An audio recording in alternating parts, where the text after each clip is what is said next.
Allez, salut, vous c'est Tilt, on se retrouve directement aujourd'hui, donc en ce dimanche 8 août pour faire un point donc sur le marché crypto. Je ne suis pas accompagné de Matt aujourd'hui, on est là pour un Quad 9 crypto. On va démarrer du coup donc par quelques annonces concernant du coup les NFT, donc là ce sera plutôt les collectibles. Voilà, je sente la chose sur trois projets donc de collectibles. Ensuite on ira forcément faire un point bas sur le leader du secteur crypto, étant donné qu'on est dans un marché extrêmement corrélé.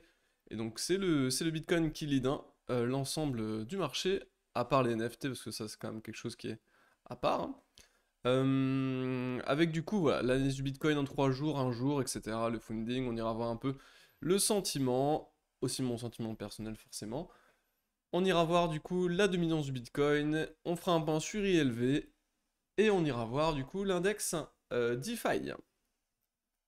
Allez, je rappelle simplement du coup si vous avez certains soucis du coup au niveau des éléments de langage qui pourront être utilisés au cours de la vidéo, n'hésitez pas à checker du coup ce lexique que vous avez sous les yeux ici, qui est disponible directement dans la description, ainsi que sur Discord, dans le channel de documentation, où vous trouverez d'autres ressources. Allez, on va démarrer donc par Dogs Unchained, qui est finalement un projet que je suis, qui risque bientôt de sortir. Donc effectivement, si vous êtes intéressé par tout ce qui est collectif, etc., je pense qu'il va y avoir une hype autour de ce projet relativement intéressante, ainsi que du coup celui-ci, le Degen APE, qui... Ah non, c'est pas celui-ci, ça c'est... Non, non, non, non, c'est pas ça. C'est... Je vais essayer de le retrouver, désolé. C'est pas exactement ça, je me suis un peu trompé, c'est Degenerate APE, qui est du coup, au niveau des tweets, on va essayer de retrouver ça. On est ici, voilà, donc avec ceci, je vous mets du coup sur le bon projet, désolé, j'avais pas fait attention, c'est pas le bon projet, voilà, c'est celui-ci, sur Twitter en tout cas. Il y a un Discord, il y a d'autres choses, notamment du coup. Ah, un site, c'est celui-ci, ok, ok, c'est bien, donc je me suis pas trompé finalement.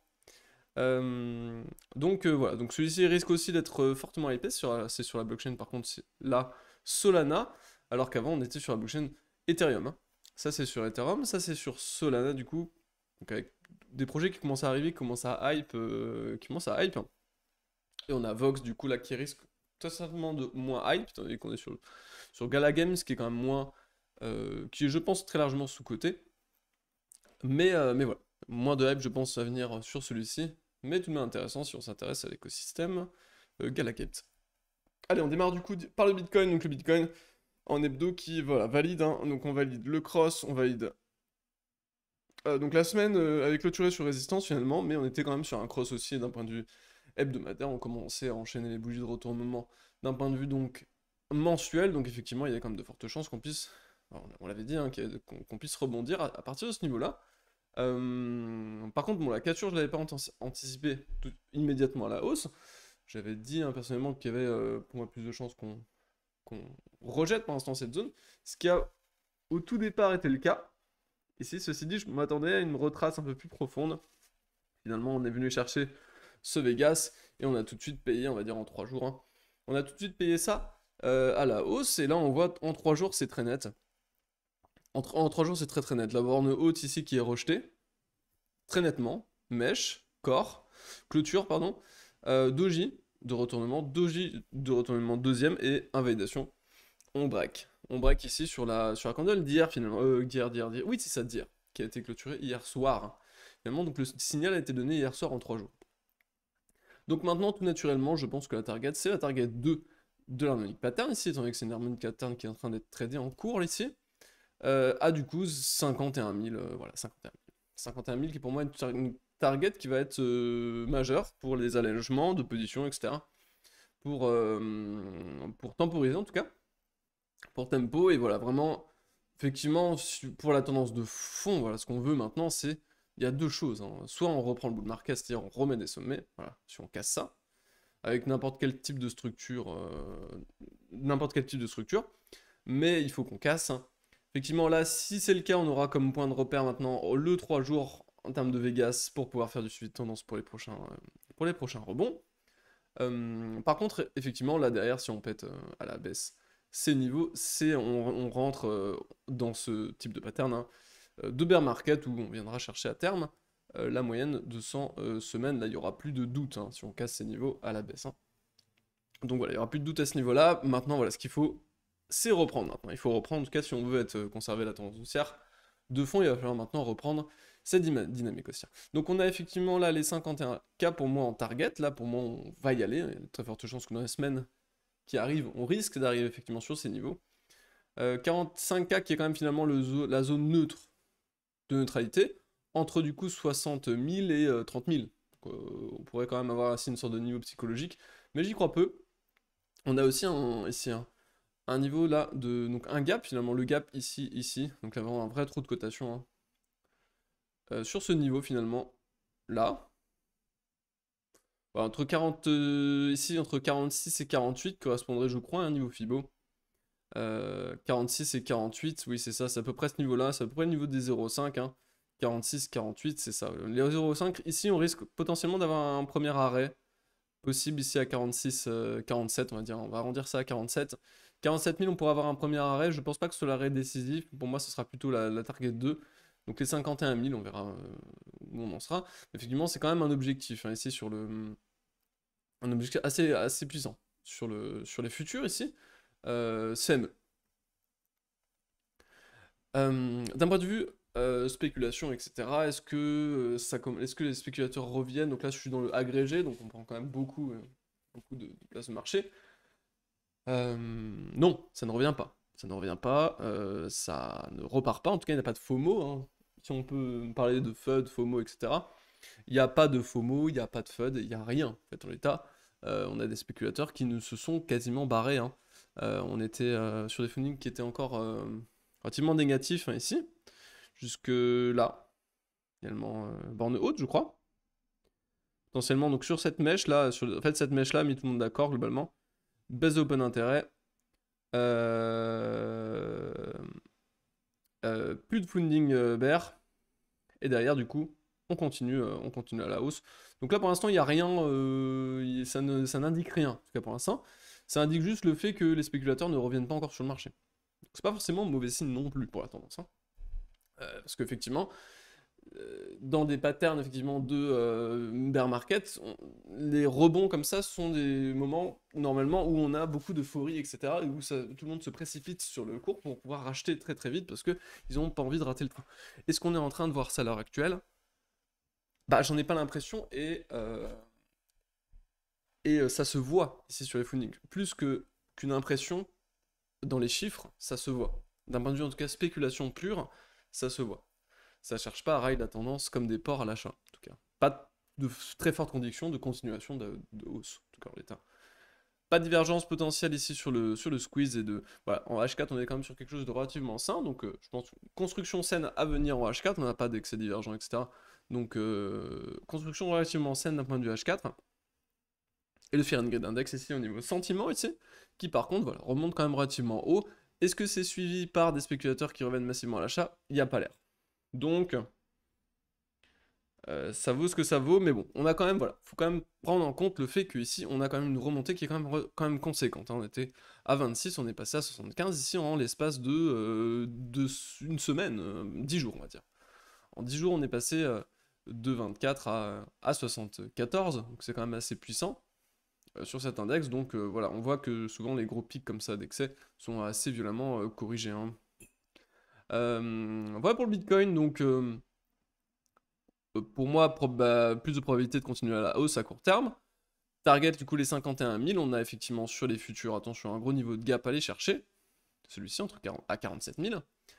Et, on va dire même 40, le niveau de gap ici comblé est à 48 300. 48 300, 48 500, on va dire, pour arrondir. Sinon, voilà, plus court terme, effectivement. Plutôt haussier, risque effectivement de prolongation du bear market. Si FOMO il y a, et FOMO il n'y a pas l'air d'y avoir, en tout cas, en l'état. À part sur le sentiment ici, mais en tout cas ici, il n'y a pas l'air d'avoir de FOMO manifeste, en tout cas. Voilà à ce niveau-là. On passe sur la dominance, donc la dominance ici du Bitcoin, qui remet tout de même un plus bas, enfin un creux plus ascendant en l'état. Donc on préserve ce creux. Maintenant, si on commence à remettre des hauts, on va au bout d'un moment taper une accélération, je pense. Donc on verra ce que ça donne, mais en tout cas en l'état ici sur l'Ethereum Bitcoin, on a tout de même cassé ici ce niveau, donc la structure descendante n'est plus très claire. Donc c'est vraiment un range pour l'instant, c'est vraiment un range, hein.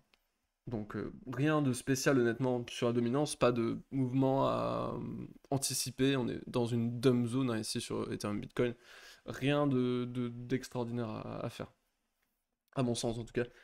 Sur ces niveaux, je pense qu'on va d'abord passer sur l'index DeFi. Donc l'index DeFi, n'hésitez pas du coup à me proposer des coins DeFi que je regarderai au cours des prochaines vidéos, n'hésitez pas.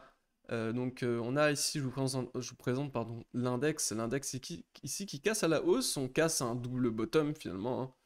Un double bottom relativement puissant, qui est du coup cassé en l'état, un pullback potentiel. Le pullback a déjà été fait finalement ici, mais on pourrait avoir un pullback un petit peu plus profond. Prise de position en théorie normalement ici, ou ici sur les points de clôture. Les points de clôture sont souvent plus puissants d'ailleurs, possible retrace ici en tout cas sur les 320. Et ensuite repartir du coup normalement, l'objectif théorique, hein, je rappelle, d'un double bottom, c'est finalement prendre le delta entre le plus bas et le plus haut de la structure, et on reporte ça au-dessus, et on obtient du coup la target théorique qui pourrait potentiellement coïncider à des Fibo, etc.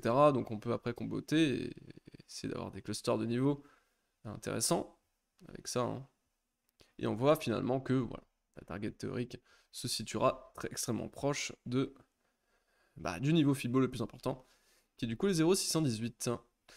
C'est pas trop une surprise, hein, tant que les 0,618 souvent sont sur des points clés de marché.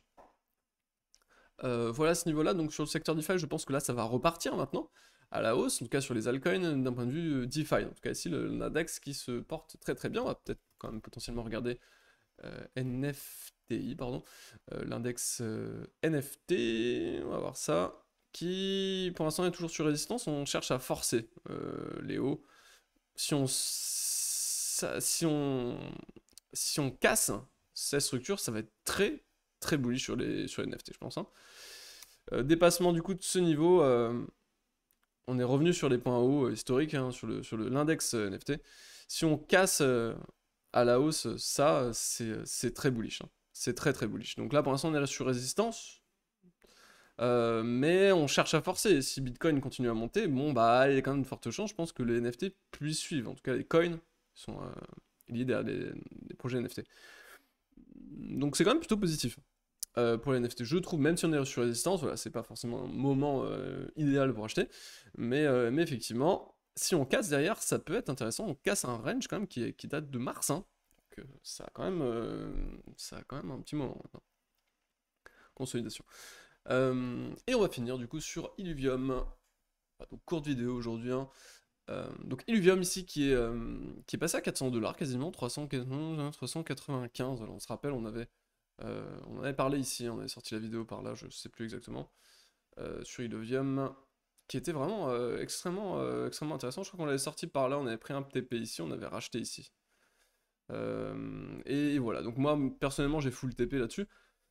J'ai full TP, j'ai déjà masse TP ici vers 200, 220. Derrière j'attendais l'autre target, donc c'était les niveaux des 1,272, hein. Et j'attendais le target final, qui a été du coup celle-ci, qui a été touchée hier. 350, pour moi c'était la target finale, j'ai pris mes profits, j'ai pas trop de soucis honnêtement à prendre des profits et full profit sur un truc qui monte aussi fort et aussi violemment. Il peut monter à 750$, il n'y a aucun problème, je sais que derrière quand ça va retracer fort, hein, très fort, hein. Donc on peut reperdre derrière 60-80% sans problème, même si on monte à 600$, à 650. J'ai pas trop de soucis là-dessus, je sais que les projets comme ça, les altcoins, etc., comme ça commencent à s'emballer vraiment fortement à la hausse, hein.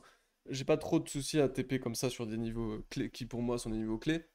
Parce que voilà, même si ça continue de monter, au moment où ça va rechuter, de toute façon, très forte chance que le prix moyen de vente derrière ait largement été dépassé à la baisse et qu'on puisse racheter des prix qui seront largement inférieurs à ce qu'on aurait pu au notre prix de vente moyen finalement précédent. Voilà du coup pour ça, donc voilà, l'Illuvium qui nous tape une perf qui est absolument monstrueuse, hein, on est sur un fois 15. Hein. Donc voilà là-dessus.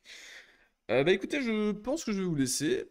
C'est terminé pour l'Illuvium, on en reparlera du coup seulement au moment où je rachèterai. Finalement, j'en reparlerai au moment où j'en rachèterai. Maintenant, il va continuer sur ma remontée. Il montera 1000$ s'il veut, c'est très bien. Ce sera du coup sans moi. Et du coup, voilà, je le laisserai retracer et on rachètera des configs un petit peu plus intéressantes, tout ça en suivi de tendance, ça dépendra de ce que le marché du coup nous propose, et le contexte de marché aussi nous propose, hein, forcément. Allez, je vous laisse passer du coup un excellent dimanche. On se retrouve tout à l'heure avec ceux du coaching pour notre vocal du dimanche, vocal habituel. Euh, pour les autres, bah, bon dimanche à vous. On se retrouve du coup mardi pour la vidéo. Et voilà. Allez, à plus. Salut, salut. Bye.